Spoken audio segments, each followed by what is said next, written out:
Friends, আসসালামু আলাইকুম। কেমন আছেন সবাই? আশা করি আল্লাহর রহমতে ভালোই আছেন। তো আমার এমবি এগ্রো প্রজেক্টে এই যে গতকাল যে বৃষ্টি হলো, বৃষ্টিতে প্রচুর পরিমাণ ক্ষতি হয়ে গেছে। এই যে দেখতে পাচ্ছেন যে মরিচ গাছের কি অবস্থা। প্রত্যেকটা মরিচ গাছে যেরকম এই যে দেখতে পাচ্ছেন হেলে পড়ে গেছে। এই যে দেখতে পাচ্ছেন মরিচ গাছের অবস্থা কি। প্রত্যেকটা মরিচ গাছ এই যে এইভাবে এই যে হেলে গেছে। প্রত্যেকটা মরিচ গাছগুলো বাতাসে খুবই ক্ষতি করেছে। বৃষ্টি নেমেছে, তার সাথে ঝড়ো বাতাস। এই যে দেখতেই পাচ্ছেন মরিচ গাছ কি পরিমাণ মরিচ আছে, ফুল আছে। গাছগুলো এই যে হেলে পড়ে গেছে, হয়তো গাছগুলো মারা যেতে পারে। মারা গেলে আমার অনেকটা লস হয়ে যাবে।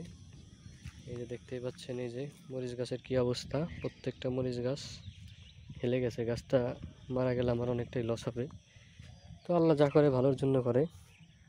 তো এই যে দেখেন কি পরিমাণ গাছ।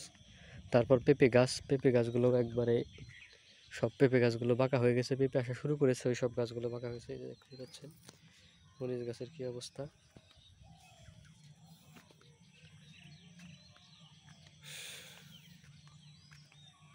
এই যে এই যে মরিচ গাছগুলো সব বাঁকা হয়ে গেছে। এই যে পেঁপে গাছ, এই যে পেঁপে আসা শুরু করছে, সেই সব পেঁপে গাছ সব বাঁকা হয়ে গেছে। এই যে দেখতে পাচ্ছেন এই যে পেঁপে গাছগুলো সব বাঁকা হয়ে গেছে। এই যে সব গাছে পেঁপে আসছে, কিন্তু পেঁপে সহ পেঁপে গাছগুলো বাঁকা হয়ে গেছে।